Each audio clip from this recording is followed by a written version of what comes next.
Bismillahirrahmanirrahim. Alhamdulillah alladzi faqqahana wa lisuluki syar'ihi nabbahana 'allamana subhanahu bil qalam fadlan wa mannan minhu ma lam na'lam. Allahumma shalli wa sallim ala sayyidina Muhammad khairil anam wa ala alihi wa ashabil kiram. Amma ba'd. Bapak-bapak, alhamdulillah kita kembali berjumpa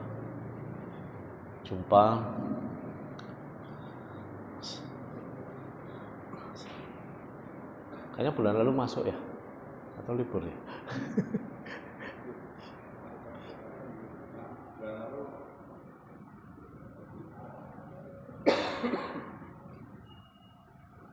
Lupa ya.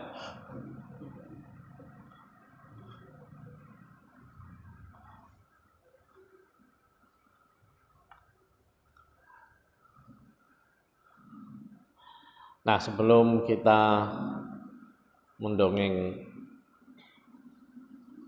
tentang sejarah Nabi Muhammad SAW, ada sedikit oleh-oleh dari rapat-rapat yang telah dilaksanakan di Komisi 8 DPR RI, bahwa biaya penyelenggaraan ibadah haji tahun 2024 naik 3 juta. Dari 90 juta menjadi 93, sekian juta. Tapi dan jumlah yang dibayar jamaah naiknya sekitar 7 juta, 6 sampai 7 juta. Tadinya jamaah tahun ini 2023 jamaah haji akan harus membayar BPIH, biaya perjalanan ibadah haji, itu 49 juta secara rata-rata. Jadi biaya haji 90 juta, jamaah hanya bayar 49 rata-rata. Yang 41 juta ditanggung oleh BPKH. BPKH itu Badan Pengelola Keuangan Haji. Nah, bapak-bapak bisa hitung kalau jumlah jamaah haji yang ditanggung itu 200.000 saja, itu sudah 41 kali 200.000 sudah 8,2 triliun jumlah yang harus ditanggung oleh BPKH. Dan aslinya 8,9 triliun jumlah yang harus ditanggung. Nah, tahun ini, tahun 2024, itu biaya, kalau tahun 2023 itu komposisinya 55-45. 55% tanggung jamaah, 45% ditanggung BPKH. Nah, ini masih belum berkeadilan untuk jamaah tunggu. Jamaah tunggu menjadi anak tiri dibanding dengan jamaah yang berangkat. Jadi jamaah yang berangkat dapat subsidi besar banget. Makanya di tahun 2024 dari 93 juta biaya penyelenggaraan ibadah haji, jamaah dibebani 60%. Jadi formasinya menjadi 60-40. Nah, sebenarnya formasi yang diusulkan oleh Kementerian Agama itu 70-30. 70% dibayar jamaah, 30% dibayar BPKH. Itu lebih adil untuk jamaah tunggu. Jamaah tunggu itu jamaah yang berangkat nanti yang ngantri. Karena sampai hari ini yang ngantri itu sudah 5,4 juta antrian haji. Kalau rata-rata berangkat 200.000, ya berarti ya 27 tahun. Nah, tahun ini alhamdulillah tahun 2024 dapat tambahan kuota haji dari Saudi 20.000. 20.000. Alhamdulillah saya ikut rapatnya di Riyadh. Jadi saya pas ikut rapatnya di Riyadh itu. Jadi saya dengar sendiri 20.000 itu di sana. Walaupun suratnya belum turun dari pemerintah Saudi. Nah, kalau yang berangkat 241.000, sementara jumlah uang haji jamaah itu 60%, berarti berapa? Kali 93, itu sekitar 56 juta nanti yang harus dibayar jamaah. Yang ditanggung BPKH sekitar 38 juta, 37 sampai 38 juta. Nah, itu berarti BPK harus membantu jemaah sekitar 8,9 miliar lagi, 9 triliun lagi. Sekitar 8,9 triliun lagi. Atau sekitar 9 triliun lah. Itu. Padahal nilai manfaat yang disediakan BPK itu hanya 7,1 triliun. Artinya berarti ada nilai manfaat yang menjadi jatah jamaah tunggu terpakai. Itu yang dinamakan kurang adil terhadap jamaah tunggu. Tapi itu keputusan DPR begitu. Harusnya kan jamaah bayar sendiri haji itu. Masa haji kok dibayari, ya kan? Tapi ini keputusan DPR-nya begitu. Jadi jamaah haji dibayari sekitar 30 juta oleh BPKH, Badan Pengelola Keuangan Haji.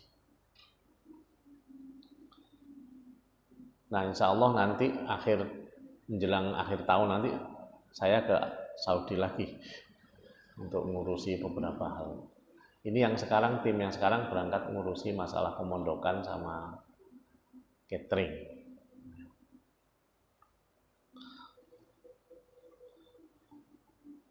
Jadi itu informasinya. Jadi supaya tidak simpang siur ya, harus jelas bahwa biaya haji itu 93, sekian juta, 60% dibayar jamaah, 40% dibayari oleh BPK.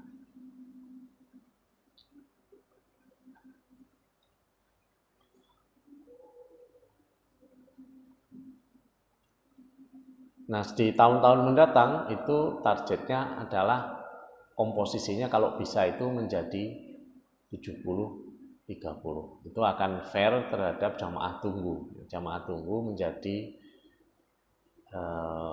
relatif sama nanti ininya, subsidinya dari tahun ke tahun kepada setiap jamaah. Kalau sekarang kan jamaah yang berangkat dapat subsidi gede banget.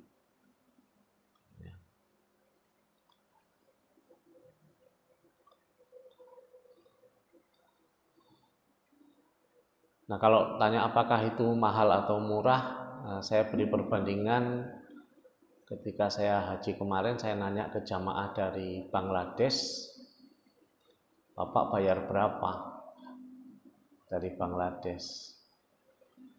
Mereka menjawab, kami bayar 6.600 US dollar. Ini kalau kita kalikan 15.000 aja itu sudah 99 juta atau ya 99 juta, 100 juta lah. Dan itu tidak ada subsidinya di Bangladesh jamaah. bayar sendiri semua segitu. Saya tanya, berapa jumlah jamaah dari negara Anda? Sekitar 135.000 jamaah dari Bangladesh. Semua bayar sendiri. Demikian pula ketika saya nanya jamaah dari India, dari Thailand itu nggak jauh-jauh, beda amat, sekitar segitu-segitu bayarnya jamaah. Yang disubsidi itu hanya dari Indonesia dan Malaysia. Malaysia juga disubsidi. Mereka hanya bayar 40-an juta gitu, 45-an juta tahun. Sisanya disubsidi tabung haji. Plus subsidi pemerintah. Jadi subsidinya double kalau di Malaysia. Subsidi tabung haji, subsidi pemerintah. Kalau di Indonesia subsidi BPKH.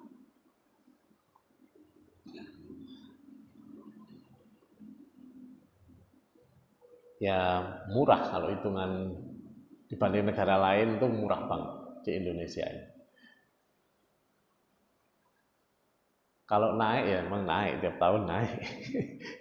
Karena yang menentukan harganya kan dari Saudi saja.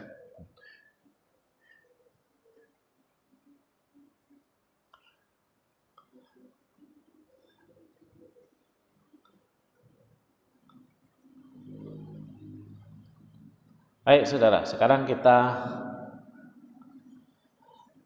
nanti kalau mau nanya di sesi tanya jawab aja ya. Sekarang kita masuk ke tema kita lagi.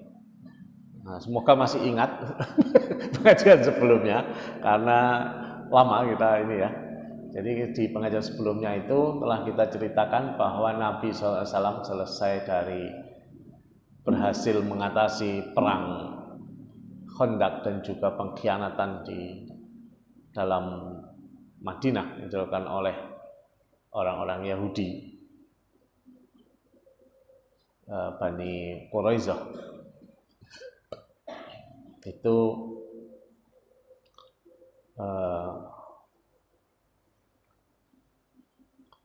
Nabi SAW kemudian menceritakan kepada para sahabat, beliau bermimpi melihat Ka'bah, ya. Jadi bukan hanya mimpi melihat Ka'bah, mimpi memasuki Masjidil Haram bersama-sama dengan para sahabat. Kemudian terus mengambil kunci Ka'bah dan memasukinya, melakukan tawaf, mencukur rambut, ya kayak gitulah ibadah itu. Itu ada dalam mimpi beliau. Karena itu kemudian Nabi mengumumkan untuk berangkat umroh. Dan sebagai persiapan juga sudah menyiapkan binatang kurban untuk dam dan sebagainya. Untuk kurban itu sampai 70 ekor unta. Itu satu ekor unta kan bisa untuk 7 orang.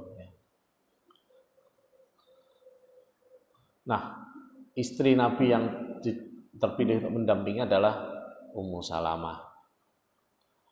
Tidak membawa pasukan perang, membawa senjata musafir, yakni pedang yang disarungkan, pedang yang masuk ada sarungnya. Kemudian sebagaimana biasa, Sayyidina Umar dan Sa'ad bin Ubadah, ini 2 orang yang memang biasa, apa istilahnya itu ya, memang keras-keras gitu ya. Kita bawa saja pasukan bersenjata lengkap, kata Umar sama Sa'ad. Kata Nabi, enggak, saya hanya pingin umroh.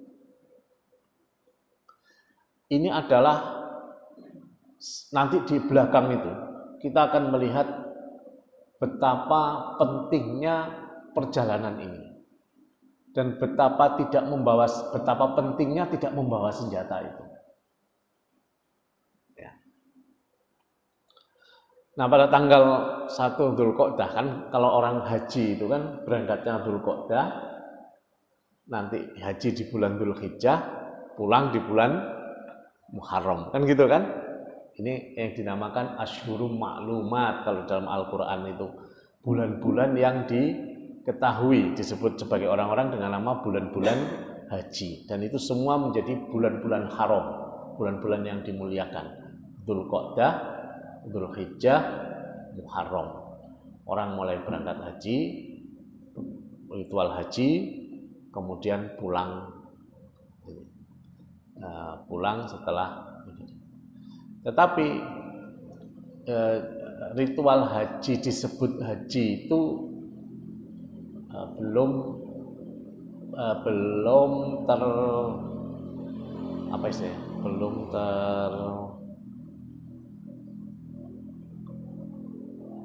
dikukuhkan sebagai syariat begitu kan waktu itu.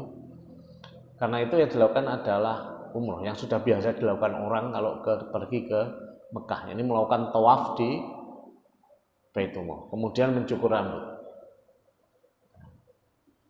Jadi ritual sa'i juga masih belum ada juga. Jadi orang hanya tawaf saja di Ka'bah gitu.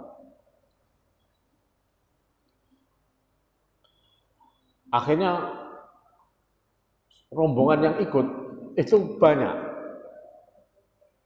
Wah, ikut jadi getok tular lewat dari mulut ke mulut gitu ya. Yang ikut bukan hanya orang Madinah, tapi juga suku-suku di sekitar Madinah itu pada ikut. Nah, ini rombongan haji. Nah, sampai di Dzulhulaifah, hewan kurban diberi tanda. Dzulhulaifah itu tempat mengambil mikot. Kalau kita mengenalnya dengan nama Bir Ali. Kemudian semua berpakaian ihram, ya. Sebagian ada yang belum karena untuk kebutuhan berburu di tengah jalan, nunggu ihramnya nanti di sana. Karena kalau sudah berpakaian ihram kan tidak boleh membunuh binatang, ya kan? Jadi ada yang berpakaian ihramnya nanti karena dia ada kebutuhan untuk berburu. Kemudian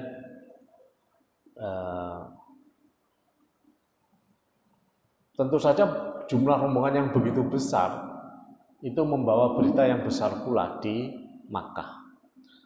Maka di Makkah terjadilah keributan besar. Sehingga Nabi SAW yang sebelumnya sudah mengirim utusan dari suku Khuza'ah, dari Bani Khuza'ah. Jadi Nabi itu pintar orangnya itu, cerdik, cerdas, dan penuh persiapan.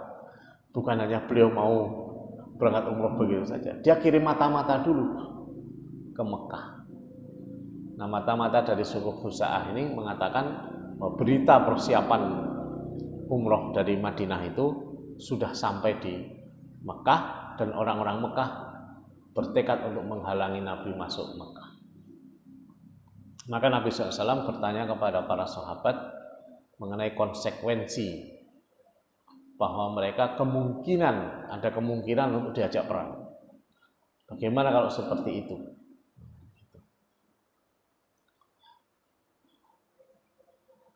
Nah, para sahabat menyatakan ikut Rasulullah SAW. Nanti ada lagi, baiat lagi nanti untuk mengukuhkan persoalan itu di Mekah.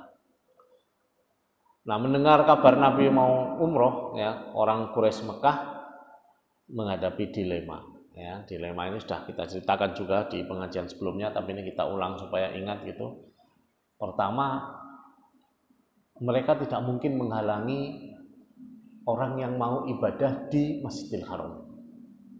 Sebab sudah dari tahun ke tahun itu suku-suku dari luar Makkah itu datang ke Mekah untuk beribadah di Masjidil Haram, dan mereka adalah khodimul Makkah, mereka adalah pelayan Makkah, sehingga tidak boleh menghalangi orang ibadah, dan diharamkan berperang di dalam bulan-bulan haram.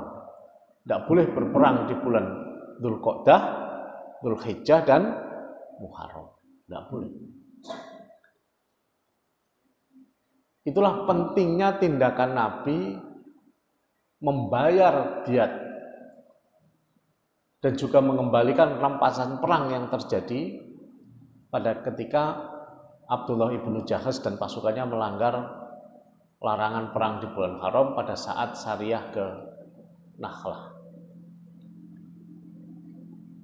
Jadi mungkin bapak-bapak masih ingat, semoga masih ingat, karena juga diceritakan di sini bahwa ketika Sariyah ke Nakhlah itu Abdullah ibnu Jahaz itu melanggar bulan Rajab, tanggal hari terakhir dari bulan Rajab. Dia menyerang kabilah Quraisy Mekah, membunuh 2 orang, mengambil rampasan perang. Ketika sampai di Madinah dimarahi oleh Nabi. Apa yang kamu lakukan? Kenapa kamu melanggar larangan berperang di bulan haram? Padahal waktu itu tindakan Abdullah bin Jahaz itu strategis. Kenapa strategis? Kalau dia nunggu malam masuk bulan Sa'ban, itu rombongan lolos sudah masuk kota Makkah, nggak bisa dicegat lagi. Maka dia bertekad untuk mencegah rombongan itu masuk Mekah, diserang. Tapi masih di tanggal akhir bulan Rajab. Itu pun oleh Nabi dikembalikan semua rampasan perang. 2 orang yang terbunuh itu dibayar dendanya oleh Nabi SAW. Maka ketika Nabi SAW ketika ini berangkat ke Mekah untuk ibadah umroh ini, itu yang mengalami dilema adalah kaum Quraisy Mekah. Kenapa? Karena Rasulullah sudah menunjukkan dia konsisten dengan hukum yang sudah menjadi pakem tradisi dari masyarakat Arab. Sedangkan orang Mekah, kalau mereka menyerang rombongan Nabi ini, maka mereka akan dipermalukan. Karena Nabi konsisten, mereka tidak konsisten. Jadi dilemanya begitu. Nah, itu kalau diserang. Bagaimana kalau Nabi dibiarkan masuk kota Mekah, dibiarkan masuk kota Mekah? Nah, itu lebih parah lagi. Lebih memalukan lagi bagi mereka. Bagaimana musuh ada di dalam kota Mekah gitu. Musuh yang paling utama ini gitu. Nabi Muhammad. Bagaimana mungkin dibiarkan masuk? Bebas lagi. Tawaf. Wah, udah kayak apa itu? Malunya ini. Gitu.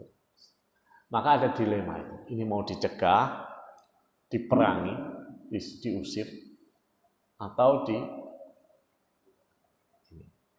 dibiarkan.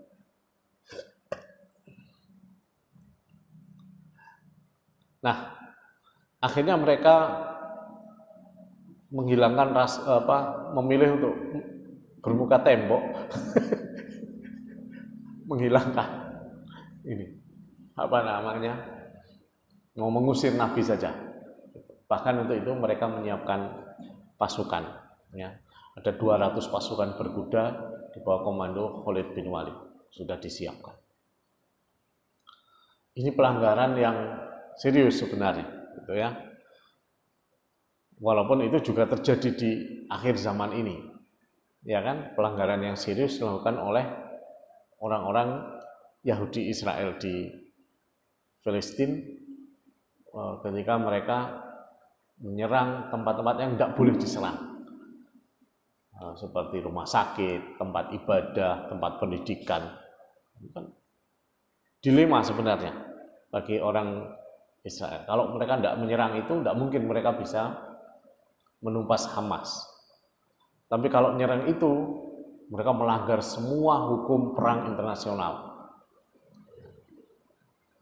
Dan ternyata mereka memilih yang kedua. Maka yang terjadi di Gaza itu adalah kejahatan perang, ya, karena semua hukum-hukum perang internasional itu dilanggar oleh Israel.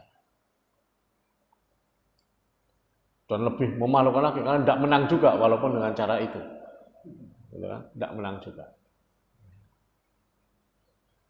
Dan memang sulit perang di tempat seperti Gaza itu sulit, ya, karena ketika sudah bangunan diratakan seperti itu, orang bisa sembunyi di mana saja juga pasukan musuh. Jadi bukan hanya terowongan yang menjadi momok, tapi juga bangunan-bangunan itu sendiri menjadi tempat persembunyian. Nah, itu situasi yang dihadapi. Nah, kemudian Khalid bin Walid ini adalah panglima yang sangat cerdik, sangat taktis gitu ya. Terus orangnya juga oportunis, ya. Apa istilah zaman sekarang itu? Oportunis itu ya. Pokoknya realistis saja dia. Perang itu harus strategis, menang gitu kan. Maka diperhatikan oleh Khalid itu. Orang Islam itu setiap waktu sholat. Kalau sholat nggak ada yang jaga. Ya udah, dilihat, wah sholat duhur. Ya udah, nanti kita serang waktu asar. Jadi pasukannya sudah siap nyerang rombongan Nabi ini waktu asar. Turun ayat turun ayat tentang sholat khauf. Sholat khauf itu Anda boleh sebagian sholat, sebagian jaga-jaga. Nanti sebagian jaga-jaga, rukuk, sujud, yang lain jaga-jaga gitu. Kan gitu kan? Nggak jadi nyerang. Wah, gagal ini rencana menjebak dengan ketika orang sedang lengah, sedang sholat. Nah, tapi Nabi kemudian mengetahui, kalau begitu tidak main-main ini orang Quraisy Mekah, tidak main-main dalam mencegah beliau masuk Mekah. Maka beliau kemudian memilih untuk menghindari jalur normal. Jalur normal itu kalau dari Madinah nanti melewati kalau di zaman dulu itu ya, nanti lewat jalur Tan'im. Jalur Tan'im itu kan yang rata lah dengan tanahnya itu relatif rata, enggak naik turun gitu ya. Nanti lewat Tan'im terus masuk Mekah. Akhirnya malah Nabi itu udah, kita muter aja, muter lewat celah-celah gunung, melewati daerah namanya Al-Hamsi, terus masuk ke daerah namanya Saniyatul Muror, sampai ke Hudaybiyah. Nah, Hudaybiyah ini wilayah dekat Mekah, tapi lewat jalur yang agak muter kalau dari Madinah, jadi agak ke selatan. Nah, menjelang Hudaybiyah, unta Nabi, yakni Qaswah, itu berhenti, tidak mau berdiri, disuruh berdiri kayak apapun tidak mau. Untanya Nabi ini, Qaswah. Terus Nabi kemudian mencegah orang-orang terhadap Qaswah itu. Sudah, jangan kamu perintah-perintah lagi Qaswah ini. Dia itu berhenti bukan atas kemauannya, ditahan sama malaikat. Ini seperti ceritanya gajah Abrohah itu, yang tidak mau masuk Mekah ditahan oleh malaikat. Jadi gajahnya Abrohah itu tidak mau menuju Mekah. Kalau diajak muter, jalan dia. Begitu diajak ke Mekah, berhenti dia, nggak mau jalan. Nah, itu menunjukkan kita harus berhenti di situ. Jadi tidak boleh lebih jauh dari batas Hudaybiyah. Kemudian Nabi SAW, ini adalah wilayah Hudaybiyah. Nah, kita akan maju sedikit lagi, tapi tidak akan melewati batas Hudaybiyah. Terus sama beliau, untanya itu disuruh berdiri, baru Qaswah itu mau berdiri, kemudian jalan sampai menjelang batas Hudaybiyah. Terus mereka mendirikan kemah di situ. Nah, tapi wilayah itu memang bukan wilayah jalur jalan, perjalanan. Tidak ada air di sana. Yang ada hanya batu, pasir, batu. Wah, hanya itu aja yang ada, tidak ada air. Sementara mereka mendirikan kemah di situ, menunggu situasi aman. Maka Nabi SAW memerintahkan, kemudian meminta wadah berisi air. Jadi Nabi minta wadah berisi air, terus wudhu, mana sisa air yang ada diwadahi, kemudian beliau pakai wudhu, mengambil sebagian air dengan dengan mulut beliau, kemudian menyembur kembali ke dalam wadah air. Terus di situ ada kolam kering, cekungan yang kering besar gitu. Ya, bukan oasis, kosong tapi bukan lubang kecil tapi lubang yang besar. Dah, siramkan air ini ke kolamnya. Terus beliau mengambil panah, terus diaduk air yang ada di botol tadi, di wadah air tadi. Terus beliau tancapkan panah itu di tengah-tengah kolam yang kering ini tadi, tancapkan bersama-sama dengan air tadi. Itu keluar air dari situ. Semua orang wudhu, semua orang minum sampai puas. Nah, ini itulah mengapa dikatakan yadahu tazharu barakatuhu fil mata'im wal masyar. Memang tangan Nabi itu memberi keberkahan terhadap makanan dan minuman. Jadi air itu memancar, tidak berhenti. Tapi begitu Hudaybiyah prosesi selesai, ya berhenti juga air itu. Bagaimana orang tidak yakin terhadap Nabi SAW, para sahabat itu. Mereka sudah melihatnya di perang Khandaq, di parit Khandaq. Mereka melihat lagi di Hudaybiyah.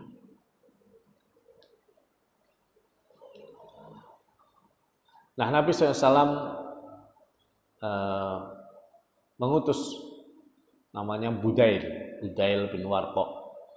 Ini mata-mata Nabi yang dari Bani Huza'ah itu.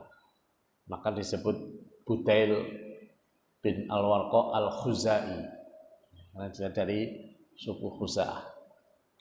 Itu memberitahu bahwa kaum Quraisy sudah bersiap membawa pasukan ke Hudaybiyah.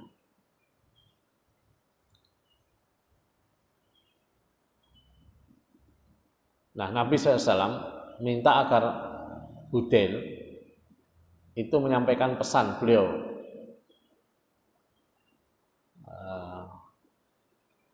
Pesannya itu begini kepada kaum Quraisy Mekah. Pesannya itu begini. Pertama, ingat bahwa Quraisy Mekah sudah banyak mengalami peperangan. Ingat bahwa hal itu telah memperlemah kekuatan Quraisy Mekah. Coba bayangkan, orang tidak punya kekuatan, tidak bawa senjata untuk perang, itu ancamannya mengerikan. Ngirim pesen kayak gitu coba. Ingat loh, sampean semua sudah banyak perang. Ingat, sampean semua sudah mulai melemah. Coba bayangkan pesannya itu. Kami tidak menawarkan berperang. Yang kami tawarkan adalah suplai. Bagaimana kalau kami suplai kalian makanan dan keperluan? Coba bayangkan, pesannya itu tidak pernah di bawah, tapi selalu di atas. Itu pilihan pertama. Biarkan kami masuk Mekah, ya kan, dengan aman. Anda dapat suplai makanan dan hal-hal yang dibutuhkan dan keperluan hidup. Karena Madinah waktu itu sudah jauh lebih kaya daripada Mekah.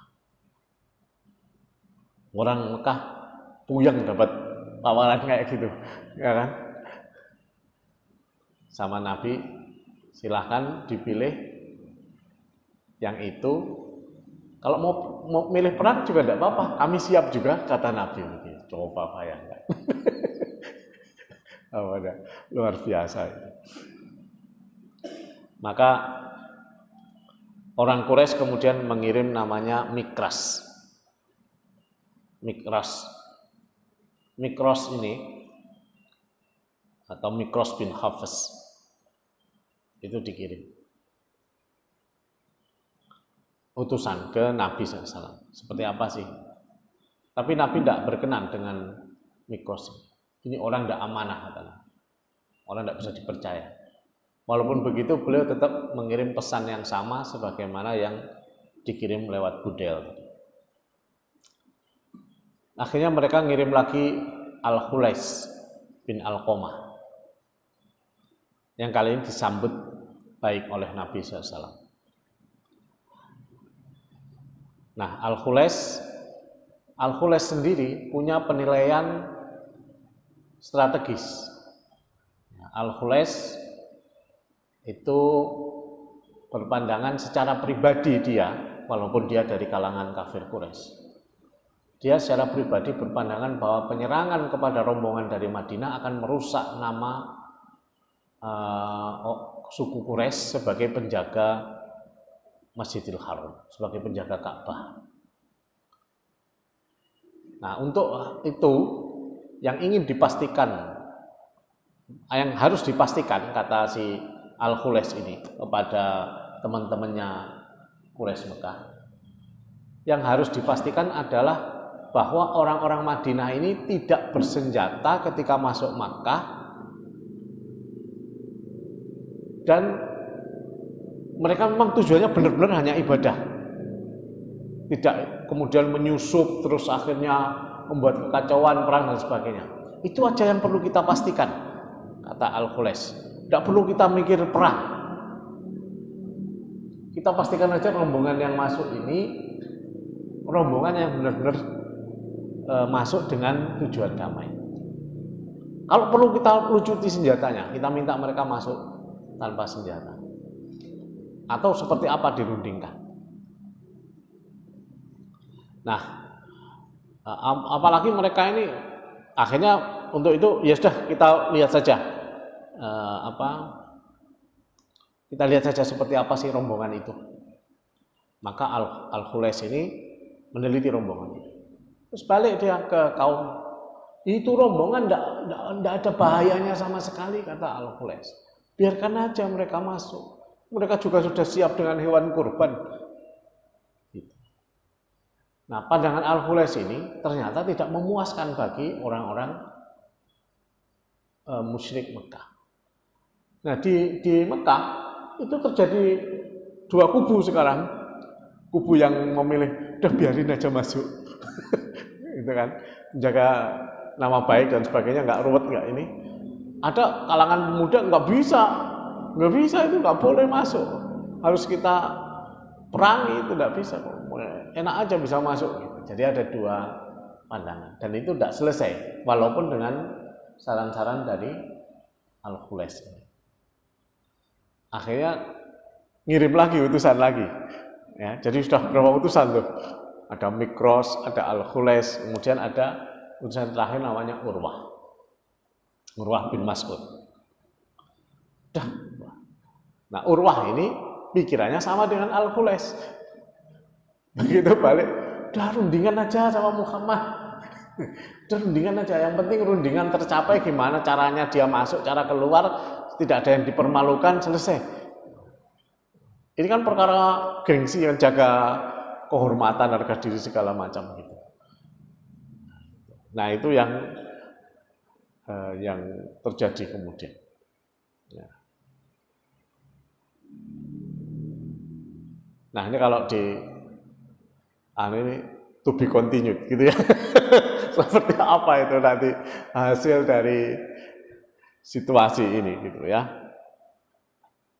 Ya, tapi ini karena jam 6 masih lama itu, boleh kita lanjut lah.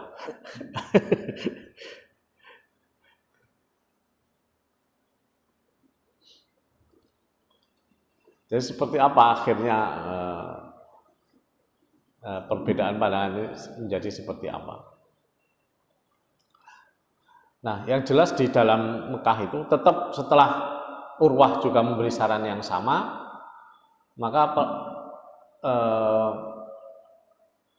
semakin menuju kepada perundingan, tapi masih ada anak-anak muda yang ingin udah perang aja.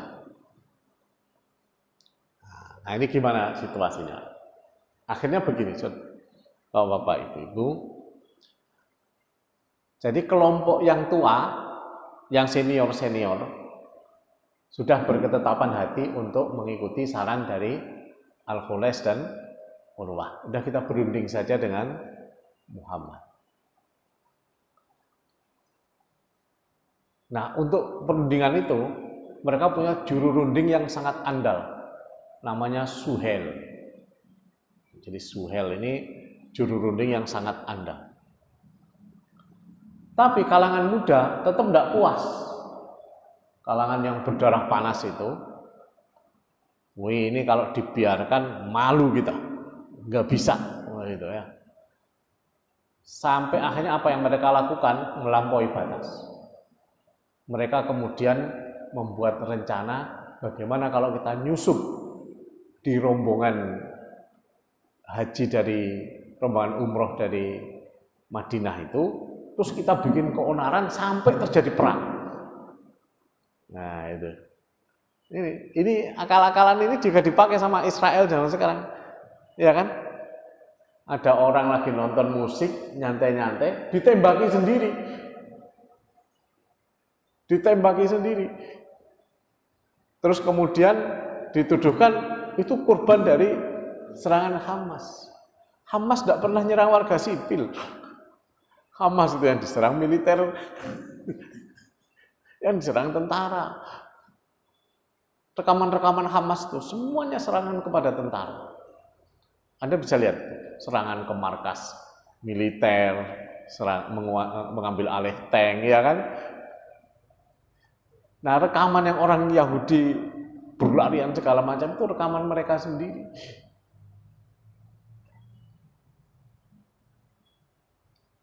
Ternyata ditembaki sendiri.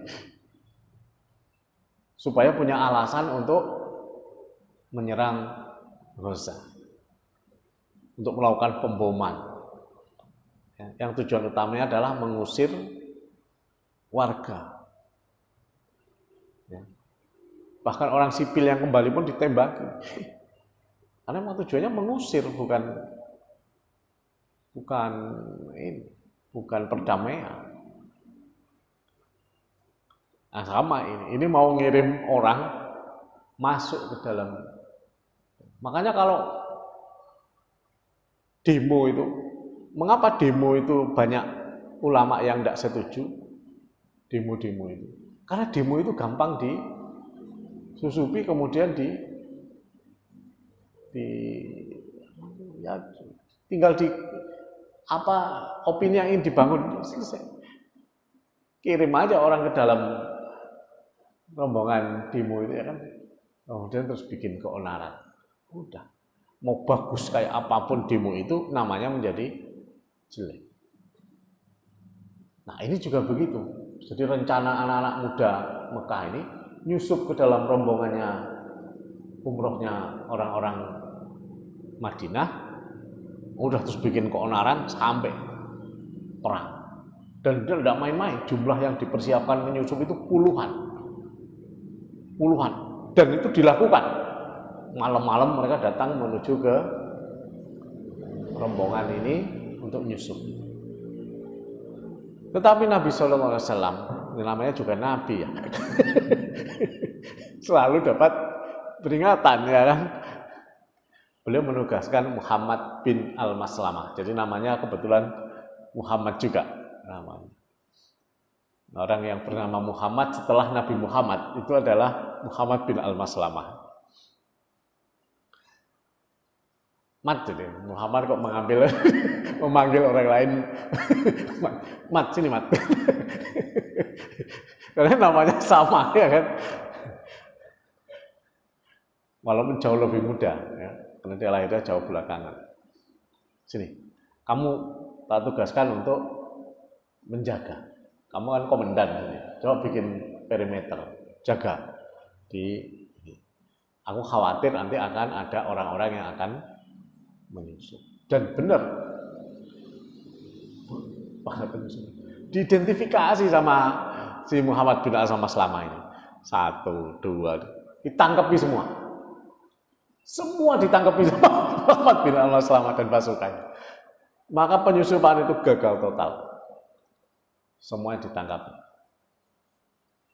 Udah ditangkap ini kan tinggal dibunuh nih sama Nabi. Jangan dibunuh. Mari kita tunjukkan niat baik. Kembalikan sama si apa namanya? Sebenarnya mau dipenggal aja sama Umar. Akhirnya dikembalikan ini, tawanan ini. Dikembalikan oleh Nabi SAW, orang-orang anak-anak muda ini. Dan itu benar-benar memalukan bagi kaum Quraisy Mekah. Malu mereka kan. Wah, ini kita sudah mau berunding, ada anak-anak muda yang bikin malu kita semua ini. Orang malunya kayak apa itu ya. Jadi mereka dipermalukan di situ. Sama seperti orang-orang Israel zaman sekarang juga dipermalukan oleh tawanan perang yang dikembalikan oleh Hamas. Ternyata tidak ada yang disakiti, tidak ada yang semua diperlakukan dengan hormat.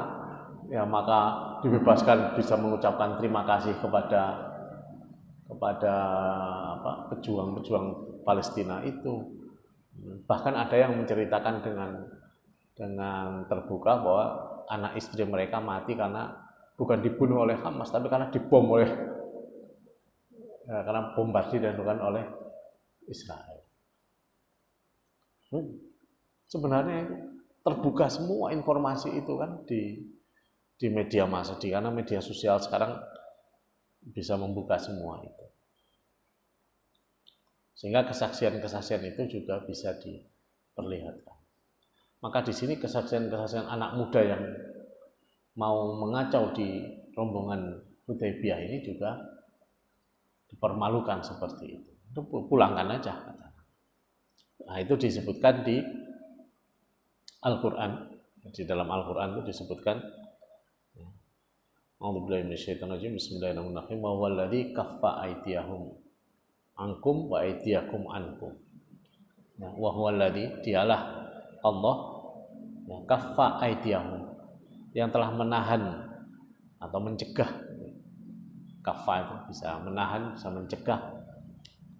Aydiyahum ankum, ya, tangan mereka dari atas kalian, wa aydiyakum anhum, dan Allah juga mencegah tangan kalian atas mereka. Yakni tidak dihabisi tawanan-tawanan ini tadi. Ibat ni Makkah, ya, dari di tengah kota Mekah, yakni tempatnya di Hudaybiyah. Min ba'di an azfarakum, ya, setelah dia memenangkan kamu atas mereka. Jadi orang-orang ini dicegah oleh Allah untuk menyakiti kaum muslimin dengan cara ditangkap oleh pasukan ini tadi, rombongan ini tadi. Kemudian Anda juga dicegah oleh Allah untuk menghabisi mereka, ya. Wa aydiyakum anhum, ya, dan tangan kalian atas mereka. Ibatni Makkah min ba'di an adfarakum alaihim. Wa kana Allahu bima ta'maluna basir. Ya, sungguhnya Allah Maha melihat apa yang kalian kerjakan. Nah, kemudian setelah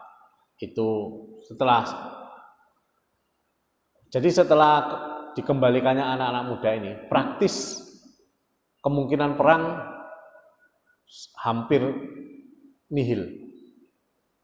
Ya, artinya kalau di persentase itu tinggal 0, sekian persen kemungkinan terjadinya perang itu, karena sudah malu istilahnya. Kalau mereka menyerang itu sudah enggak, Enggak punya malu lah istilahnya itu. Nah itu kelebihan dari kaum kafir Quraisy dibandingkan dengan orang-orang Yahudi. Orang-orang Yahudi tetap muka tembok kan, yang sekarang ini nggak tahu malu ya kan. Orang-orang Quraisy Mekah masih punya harga diri, masih lebih bagus daripada orang-orang Yahudi. Nggak punya harga diri, ya, nyerang rumah sakit, nyerang sekolah, nyerang anak-anak, nggak punya harga diri, memalukan, gitu ya. Beraninya sama anak-anak, sama perempuan. Kalau zaman dulu itu udah dianggap itu cemen gitu ya, dianggap memalukan sekali gitu, suatu yang sangat memalukan. Nah setelah itu Nabi SAW kemudian mengumpulkan para sahabat. Oke, sekarang kemungkinan perang sudah hampir tidak ada, kata Nabi SAW. Gampangannya gitulah. Mereka sudah dipermalukan dan kita akan kirim utusan untuk masuk kota Mekah. Jadi utusan ini akan masuk kota Mekah. Nabi SAW memanggil Umar bin Khattab.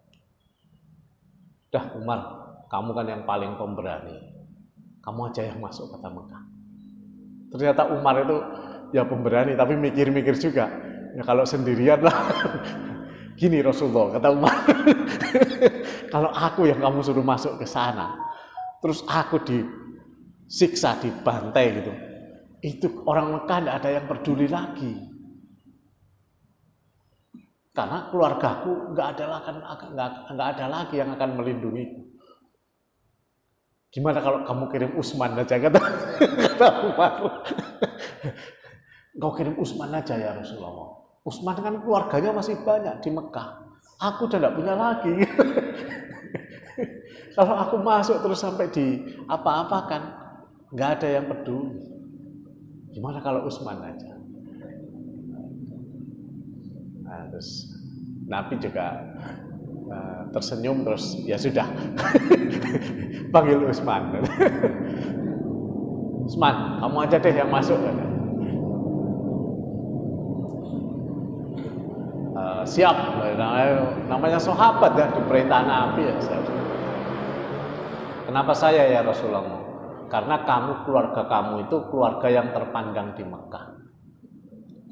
Dan kebetulan pemimpin Mekah saat itu namanya adalah Abu Sufyan. Itu satu klan dengan Utsman. Satu klan itu satu suku lah. Satu suku dengan Utsman. Jadi tidak mungkin Utsman diapa-apakan. Sebab kesukuan itu masih sangat kuat di Mekah. Walaupun ini beda agama, tapi secara suku itu suku saya gitu, gampangannya gitu.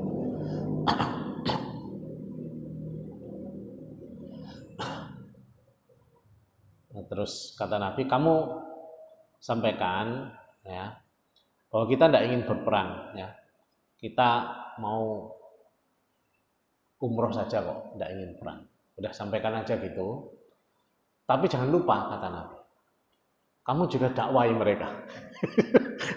Dakwahi mereka, ajak mereka kepada Islam. Terus kamu temui orang-orang Islam di Makkah. Orang-orang yang Islam yang masih bertahan di Makkah. Temui mereka. Ini penting. Yang perintah Nabi ini penting. Karena itu nanti menjadi dampaknya besar.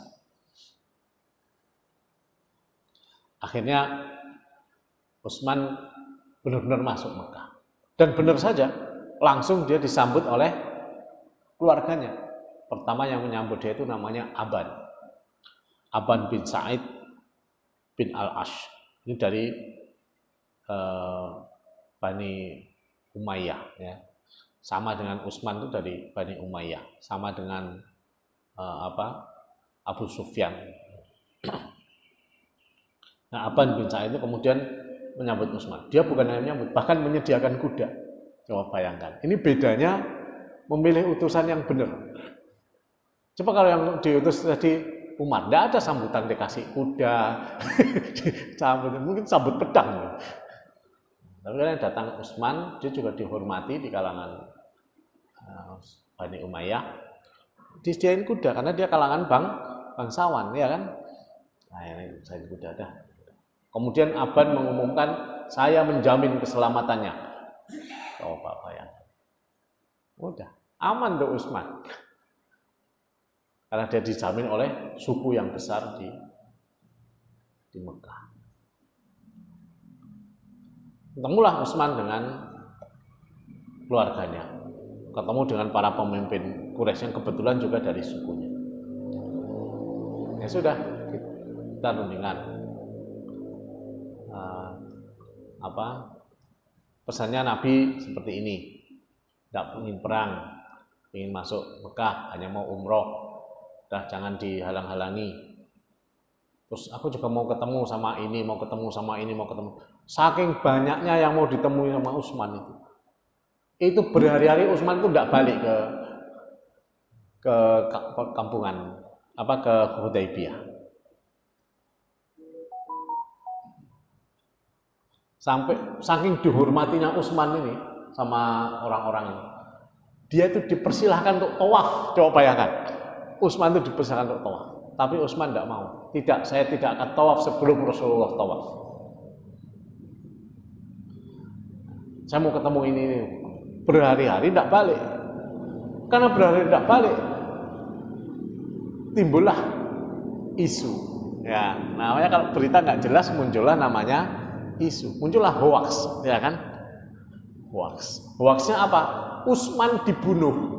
Nah, ini hoax berbahaya ini. Kalau itu bisa perang, ya kan? Ada utusan damai kok dibunuh, bisa perang. Nah, hoax ini timbul bahwa ada isu karena saking lamanya dia, karena yang ditemui kan banyak. Berhari-hari, kayaknya Utsman dibunuh deh. Apalagi yang kalangan-kalangan keras seperti Sa'ad bin Ubadah, seperti Umar, kayaknya benar-benar dibunuh deh. Akhirnya Nabi SAW, walaupun beliau paham bahwa Utsman tidak dibunuh, tapi beliau ingin mengukuhkan di kalangan para sahabat. Ya sudah, mari kita berbaiat bahwa kita tidak akan melarikan diri dari sini. Maka dilakukan baiat, namanya baiatur ridwan. Jadi ada baiat namanya, ada baiatur ridwan, yakni baiat untuk memastikan bahwa tidak ada dari kalangan rombongan Madinah ini yang akan lari meninggalkan Mekah. Nah, semua berbaiat, ya. Bahkan ada orang yang namanya Abu Sainan al-Asadi. Itu dialah yang memulai proses baiat. Mulai dari dia, kemudian yang lain. Kemudian ada satu orang yang baiatnya sampai 3 kali. Namanya Salamah bin Al-Aqwa. Salamah bin Al-Aqwa ini baiat 3 kali sampai saya berbaiat, bahkan seandainya mati pun saya tidak akan pergi dari sini. Sampai 3 kali dia berbaiat. Nah, itu disebutkan di dalam Al-Qur'an. Bismillahirrahmanirrahim. Laqad radiyallahu 'anil mu'minina idz yubayyi'unaka tahta asy-syajarah. Laqad radiyallahu, sungguh Allah telah ridho 'anil mu'minina, atas orang-orang mukmin, idz yubayyi'unaka tahta asy-syajarah. Ya, ini ketika mereka berbaiat kepadamu di bawah pohon. Karena baiat itu dilakukan Nabi di bawah pohon, dipegangi oleh Umar. Fa'alima ma fi qulubihim. Dia mengetahui apa yang ada di hati mereka. Fa'anzalas sakinata ala qulubihim. Maka Allah turunkan kedamaian, ketenangan atas mereka. Fa'anzalas sakinata alaihim wa athabahum fathan qoriba, dan memberi balasan berupa kemenangan yang dekat. Nah, di antara yang baiat itu ada juga yang tidak mau baiat. Jadi di rombongan itu ada satu yang tidak mau baiat. Namanya Jad bin Qais. Jadi dia tidak mau baiat untuk tidak lari, tidak mau. Pokoknya kalau ada bahaya ya saya lari aja. Nah, makanya Jad bin Qais ini kemudian dikategorikan termasuk kalangan munafik.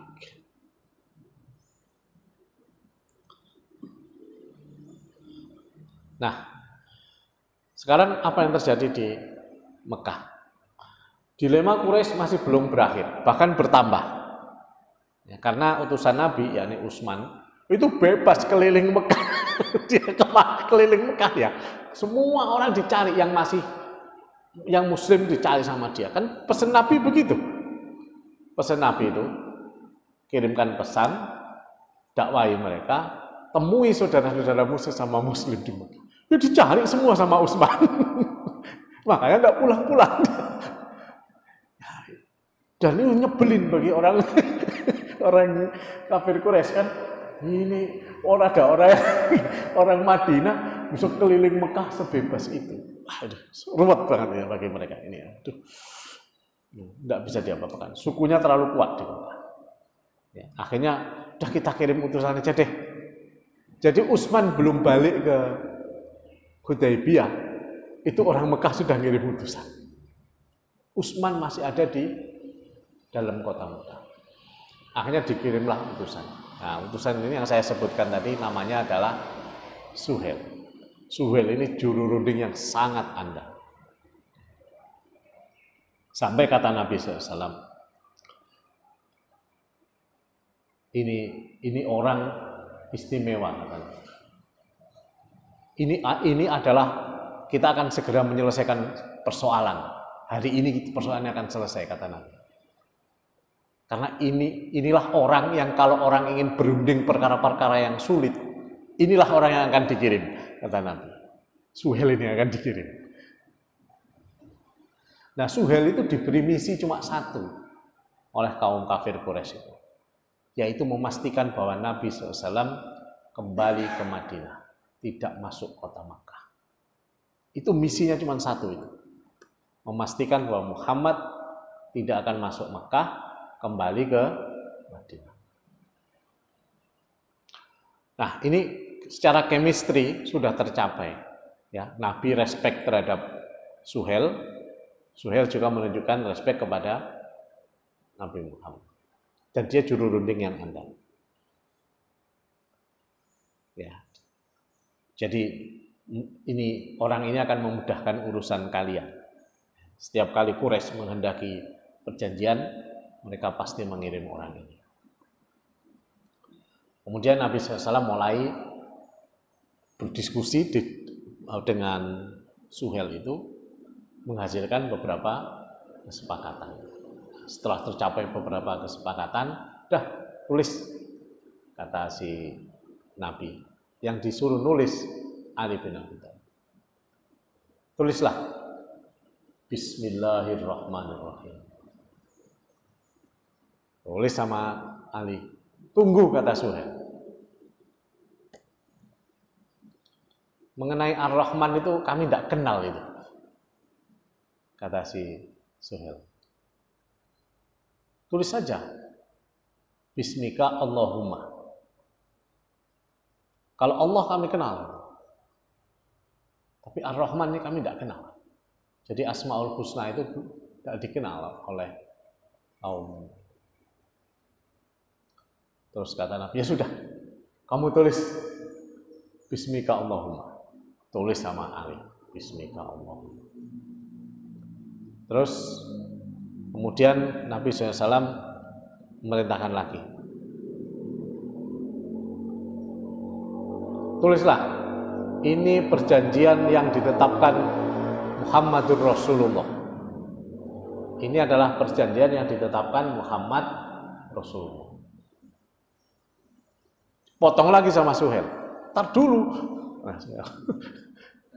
Kalau kami mengakui tulisan ini, artinya kami mengakui kamu utusan Allah. Kalau kami mengakui kamu utusan Allah, ngapain kami menghalangi kamu masuk kota Mekah? Ngapain kami memerangi kamu? Tidak bisa. Tulis saja Muhammad bin Abdullah. Ya sudah. Tapi Ali sudah terlanjur menuliskannya. Ini adalah perjanjian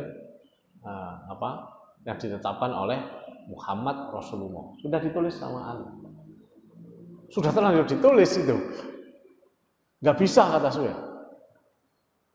Ya sudah hapus. Hapus li. Gitu kan. Tapi engkau kan benar-benar Rasulullah. Iya. Aku memang Rasulullah. Bagaimanapun aku ini Rasulullah. Mau kalian akui atau kalian dustakan, aku ini Rasulullah. Ya sudah, biarin aja kata Ali. Nggak bisa. Kata Suhail gitu kan. Jadi ruwet ini. Bahas tulisan ini tadi. Hapus li. Nggak mau. Nggak mau menghapus.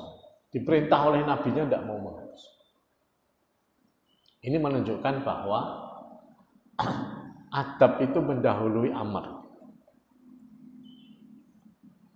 Ya, ini saya beri contoh. Ada orang datang kepada gurunya, kemudian salaman dia cium tangan. Terus sama gurunya ditarik tangannya. Artinya jangan dicium kan gitu kan? Itu santri tetap nyium nggak? Tetap nyium tangan gurunya. Karena adab mendahului amar. Sopan santun mendahului. Itu yang dijadikan alasan oleh Ibnu Hajar Al-Haytami ketika mengatakan bahwa bahkan di dalam sholat pun orang boleh membaca Sayyidina. Karena adab itu mendahului perintah. Jadi adab kita kepada Rasulullah. Makanya Allahumma sholli ala Sayyidina Muhammad. Itu adab. Sopan santun. Itu dicontohkan oleh Ali. Dia tetap menulis itu Rasulullah. Nah tapi kemudian karena nggak mau juga dihapus sama Ali, akhirnya ini kalau dibiarkan rundingan nggak jadi, ini bisa batal. Nabi sendiri yang menghapus itu tulisan. Jadi tulisan Muhammad Rasulullah dihapus di sama Nabi. Ganti. Baru diganti Muhammad bin Abdul. Jadi Rasulullah dihapus diganti bin Abdul. Kemudian mulailah diperjanjikan. Nah, apa saja isi perjanjian Hudaybiyah? Nah, itu ya. Waktunya masih panjang nggak?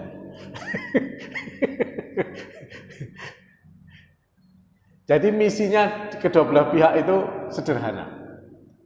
Misinya dari Suhail adalah Muhammad pulang ke Madinah, tidak masuk Mekah.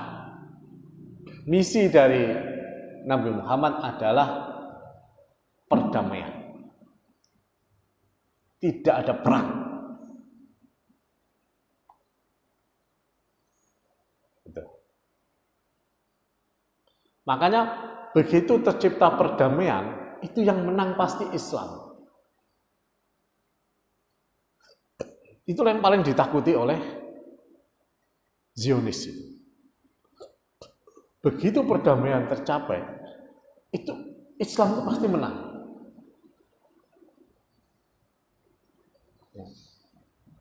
Makanya begitu kemarin ada kan kemarin sempat gencatan senjata ya. Itu sebagian pejabat Israel sudah mengatakan praktis Hamas menang. Menang di opini dunia, menang di PBB, menang di mana-mana menang. Bayangkan, organisasi yang dicap sebagai teroris bisa menang di PBB, coba kayak apa itu?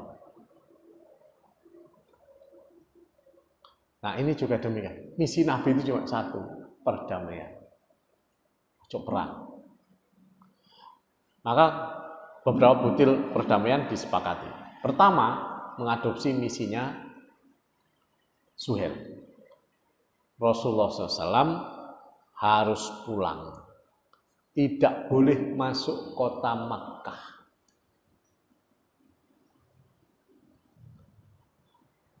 Kalau Rasulullah ingin masuk kota Mekah, silahkan masuk tahun depan.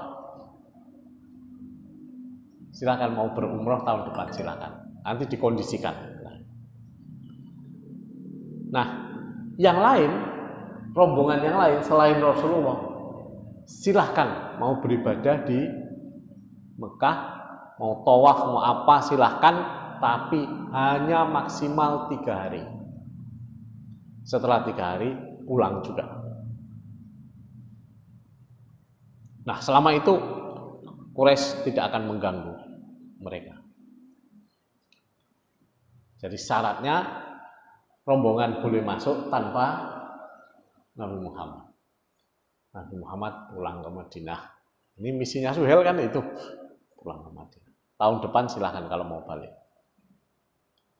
Nah, kemudian poin yang kedua mengadopsi misinya Nabi Muhammad SAW. Yaitu gencatan senjata. Gencatan senjata selama 10 tahun. Tidak boleh ada perang, tidak boleh ada saling menyerang. Damai, aman, sentosa selama 10 tahun. Itu aja yang diminta oleh Nabi.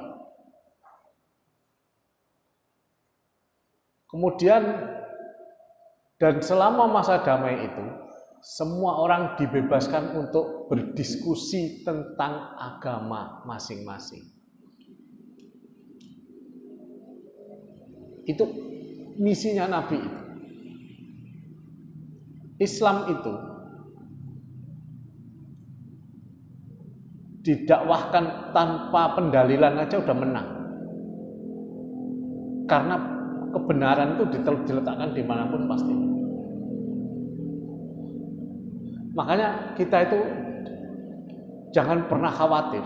Itu yang diyakini oleh beberapa cendekiawan di perguruan tinggi Islam seperti di UIN itu. Silahkan mau berbagai agama masuk diskusi di UIN, silahkan. Pasti yang menang Islam. Tidak usah takut. Silahkan mau diskusi, pada akhirnya yang menang itu loh pemikiran Islam. Ngapain kita takut? Memang mungkin nanti di tengah jalan ada yang nyeleweng, bingung dan sebagainya. Tapi pada akhirnya ketemu kebenaran itu. Jadi silahkan diskusi, silahkan seminar, silahkan workshop, silahkan apa kayak gitu. Yang penting nggak perang.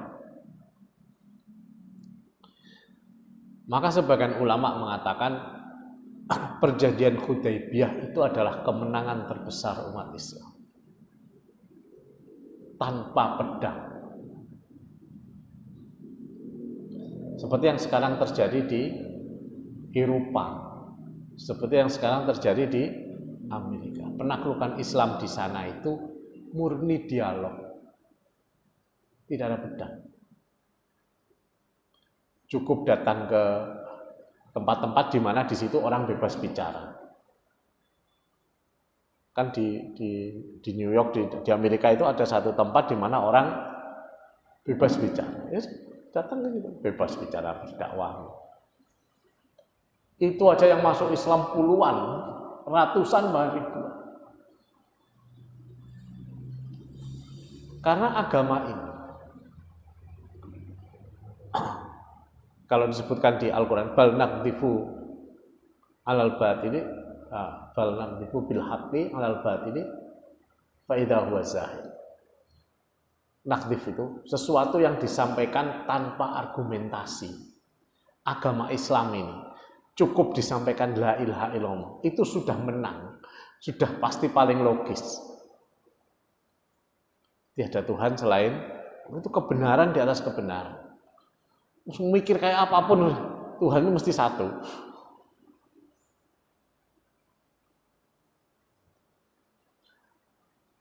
Jadi ketika ruang dialog itu dibuka, itu yang menang pasti Islam. Maka Nabi hanya minta satu hal, gencatan senjata 10 tahun dan orang bebas bicara tentang Islam.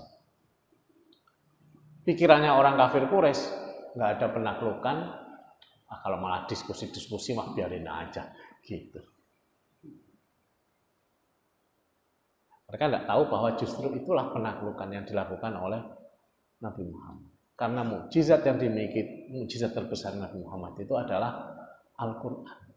Begitu orang membaca Al-Quran, ya pasti masuk Islam. Ya, orang kafir yang mau mencari kelemahan Islam baca Al-Quran, akhirnya juga masuk Islam. Mencari kelemahan Al-Quran, ya pasti masuk Islam. Orang dia tahu, nggak nemu saya kelemahan, ya masuk Islam. Malah kadang-kadang, kok hebat banget, luar biasa, ya masuk Islam. Gimana? Nah kemudian, nah ini perjanjian yang berikutnya, ini yang menimbulkan kontroversi, tapi dibiarkan oleh Nabi. Karena misi Nabi adalah satu tadi, dan misi Suhail juga satu, sudah tercapai dua-duanya. Poin yang berikutnya adalah pihak yang ingin bergabung dengan Muhammad, silakan, bebas. Ya. Demikian pula kabilah yang ingin bergabung dengan Quraisy, silakan, bebas. Nah, di situ pikirannya kaum kafir Quraisy, kalau kita bisa menunjukkan bahwa kita lebih kuat, pasti kabilah-kabilah akan gabung ke kafir Quraisy. Mereka lupa bahwa senjata terbesar Nabi bukan kuat-kuatan itu, tapi dialog tadi. Maka suku Bani Bakar yang dari semula memang bergabung ke Quraisy, kemudian deklarasi menyatakan bergabung ke Mekah. Deklarasi gabung ke Mekah. Sedangkan Bani Khuza'ah yang salah satu sukunya adalah Bani Mustalik, salah satu suku terbesarnya, itu kemudian bergabung ke Nabi Muhammad. Ini yang tidak diperhitungkan oleh kafir Quraisy. Padahal wilayah suku Khuza'ah itu membentang antara Mekah dan Madinah. Artinya straight langsung Mekah, Khuza'ah, Madinah, Khuza'ah, Mekah. Nah, sementara Bani Bakar itu melebar posisinya, tidak di antara Mekah dan Madinah. Ini yang tidak dihitung oleh kaum kafir Quraisy. Jadi bergabungnya Bani Mustalik karena perang Quraisy dan menikahnya Nabi dengan Juwairiyah, kemudian masuk Islamnya Al-Haris, kepala suku Bani Mustalik. Kemudian seluruh Khuza'ah memilih bergabung ke Madinah. Nah, ini kemenangan yang tidak terhitung, tidak dihitung oleh kaum kafir Quraisy. Nah, kemudian yang keempat, yang keempat ini untuk nyenengin orang kafir Quraisy saja gitu. Tapi juga sebenarnya strateginya Nabi. Orang Quraisy yang lari ke pihak Muhammad tanpa izin walinya harus dikembalikan. Jadi misalnya ada orang dari Mekah gitu ya, lari ke Madinah, menyatakan diri masuk Islam, lari ke Madinah. Itu sama pihak Madinah wajib dikembalikan ke Mekah. Nah, padahal selama ini kalau ada orang Mekah hijrah ke Madinah, ya sudah, dia di Madinah masuk Islam di sana dilindungi. Ini sekarang enggak. Pokoknya ada orang Mekah lari ke Madinah masuk Islam, harus dikembalikan ke Mekah. Sebaliknya, orang Madinah yang lari ke Mekah masuk kafir, keluar dari Islam, tidak dikembalikan. Diprotes Nabi sama Umar. Gak bisa ini, gak adil. Masa orang mereka masuk ke kita tidak boleh dilindungi, harus dikembalikan. Orang kita masuk ke mereka bisa lindungi. Gak adil ini. Sampai saking jengkelnya Umar itu dengan isi perjanjian yang keempat ini, Umar tuh sampai nanya, sampai ini benar-benar Rasulullah? Sampai benar-benar Rasulullah enggak sih? Sampai seperti itu.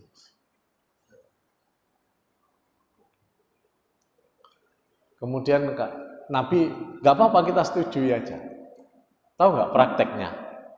Dalam prakteknya, orang yang lari ke Madinah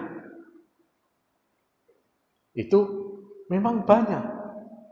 Dikembalikan ke Mekah. Biarin kata Nabi. Nanti jadi juru dakwah di sana. Sementara orang Madinah yang lari ke Mekah praktis tidak ada. Kecuali orang munafik. Nah kalau orang munafik lari ke sana, ya alhamdulillah lebih aman di tempat kita. Nah itu. Itu tapi tidak diterangkan di situ, diterangkan kemudian oleh Nabi. Dan diterangkan di hadapan si Suhel ini, kalau Suhel nanti paham dia kan. Ya, jadi Umar masih tetap marah-marah itu. Ya, nggak mau dengan perjanjian itu. Akhirnya disepakati ya seperti itu. Jadi perjanjian ini dianggap merugikan umat Islam dan menguntungkan kaum kafir Quraisy, padahal sebaliknya. Nah, kemudian di tengah perjanjian itu masih belum juga Suhel itu pergi dari, masih berada di hadapan Nabi Suhel itu. Itu ada namanya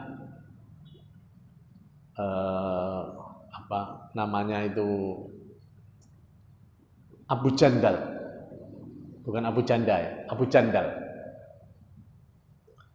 Abu Jandal bin Suhel, kakinya masih terikat, datang tertatih-tatih ke situ, lari dari Mekah. Aku mau gabung dengan Muhammad.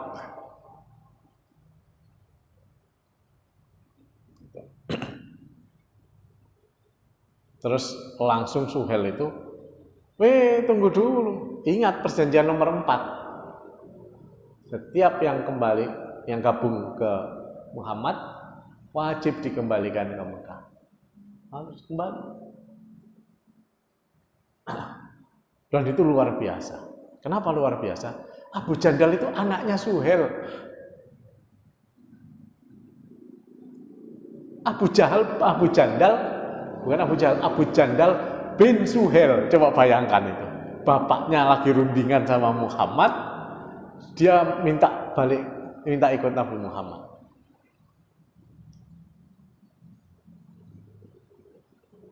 Terus karena isi perjanjian itu dia harus dikembalikan. Tambah marah si Umar. Ya kan? Ini gimana ini? Inilah Muhammad ini, akibat perjanjian ini nggak bener ini. Ya Rasulullah ini gara-gara perjanjian nggak bener ini. Ini kayak gini nih.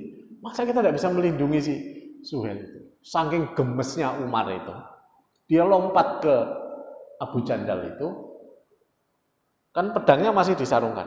Ini didorong-dorongkan dari pedang ini ke tangannya si Abu Jandal itu. Harapannya Umar, Abu Jandal itu nyabut pedang itu, bapaknya dibacok. Nah, tapi anak ke bapaknya, semenentang apapun juga tidak akan begitu.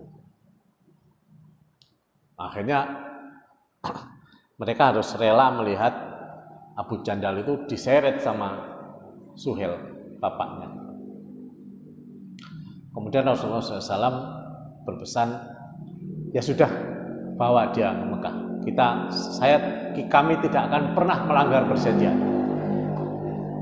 Kami tidak akan pernah melanggar perjanjian. Ya, Anda bisa lihat ketika gencatan senjata kemarin, siapa yang melanggar gencatan senjata, kita tahu kan, Israel yang melanggar gencatan senjata. Ya, kubu Palestina tidak melanggar gencatan sama sekali. Begitulah kaum muslimin. Kami tidak akan melanggar perjanjian senjata. Silahkan bawa itu hujannya, dibawa diseret sama bapaknya. Tapi aku pesan satu hal, kata Nabi kepada Suhel, jamin keselamatan dia demi aku, kata Nabi. Jaminlah keselamatan si Abu Jandal ini demi aku. Apa jawaban Suhel? Aku tidak bisa memberikan jaminan itu. Nabi minta lagi 2 kali. Abu Jandal tetap menjawab, aku tidak bisa memberikan jaminan. Udah, terus dibawalah si Abu Jandal itu masuk kota Mekah. Kemudian berangkatlah rombongan ini, para sahabat ini sebagian melakukan tawaf di situ. 3 hari pulang mereka ke Madinah. Tetapi sebelum itu, ketika Suhail sudah pulang, pergi dengan anaknya tadi, dengan rombongannya, kemudian Nabi SAW, karena ini orang pada kecewa kan, jadi penonton kecewa lah waktu itu, istilahnya itu. Terus Nabi mengatakan, sudahlah, bangkitlah kalian, ayo kita sembelih kurban. Itu tidak ada satupun sahabat yang berdiri. Nabi ngomong lagi, ayo bangkit, kita sembelih kurban. Tidak ada yang berdiri. Sampai 3 kali. Nabi SAW memerintah mereka, karena mereka mulai ragu, ini benar-benar Rasulullah nggak sih? Gitu.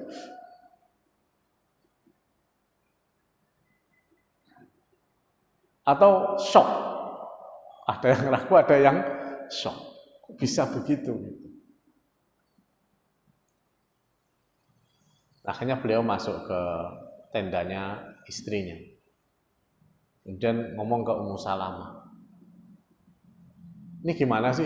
Aku udah minta mereka semua untuk bangkit berdiri menyembelih kurban. Kok tidak ada yang melakukannya sih? Gitu. Gimana sih orang-orang ini? Terus kata Ummu Salamah, begini aja ya Rasulullah. Kalian, mereka tidak usah Anda suruh. Anda bangkit aja sendiri, sembelih kurban sendiri. Udah. Terus cukur rambut sendiri, udah. Akhirnya Nabi menuruti Ummu Salamah itu. Beliau menyembelih kurban sendiri. Terus cukur rambut sendiri. Karena tidak boleh masuk Mekah, tidak bisa tawaf kan. Cukur rambut sendiri situ. Itu orang-orang pada ikut.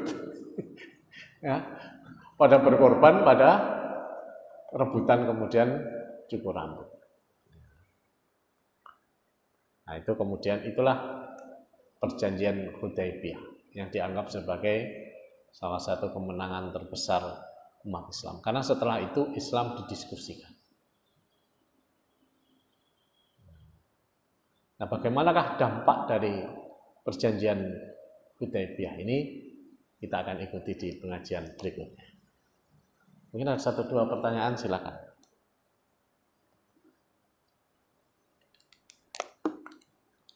Satu aja, Tat. Ya. Justru saya bertanya, apakah kaum Yahudi yang tinggal di Madinah itu benar-benar orang Yahudi keturunan Bani Israel atau hanya bangsa Arab yang berpindah agama menjadi Yahudi? Begini, jadi Yahudi ini tidak akan mengakui orang lain yang di luar garis keturunannya. Ya pastinya ya dari ini, dari garis keturunannya. Ya. Mungkin juga ada orang Arab yang masuk Yahudi, tapi pasti kemudian ada terjadi perkawinan. Nah, melalui perkawinan itu kemudian anaknya juga diakui sebagai Yahudi. Kan ini jadi generasi-generasi. Gitu ya. Jadi tidak kemudian orang Arab yang masuk agama Yahudi, tidak begitu. Yang lebih banyak adalah keturunan memang. Dan mengapa orang Yahudi itu banyak ada di Madinah? Tadinya juga banyak di Mekah. Tapi kemudian setelah masa Jurhum, kemudian generasi berikutnya, ya, jadi setelah masa Jurhum itu kan kemudian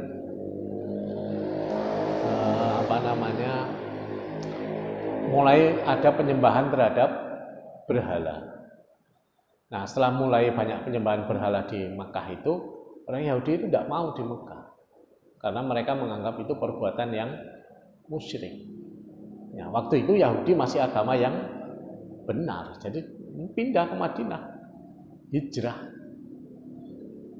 karena mereka tidak mau terlibat dalam kemusyrikan. Jadi Tuhan itu Maha Esa. Gitu. Nah itulah mengapa banyak komunitas Yahudi di Madinah, karena yang dari Mekah juga pindah ke Madinah. Begitu. Ada lagi?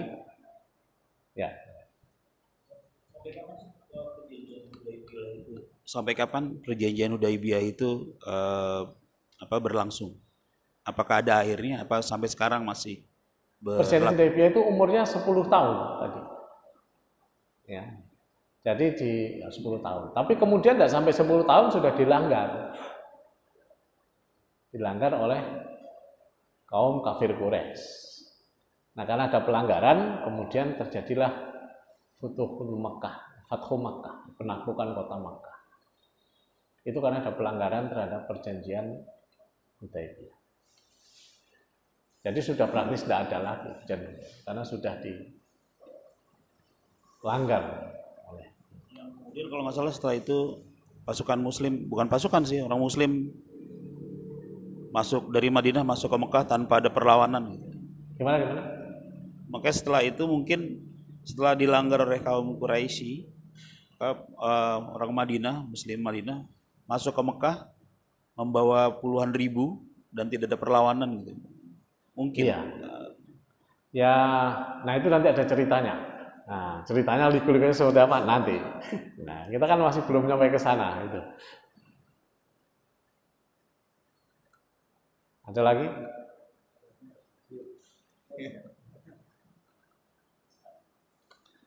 Baik, kalau tidak ada bisa kita tutup dengan doa. A'udzubillahi minasyaitonir rajim. Bismillahirrahmanirrahim. Alhamdulillahirabbil alamin.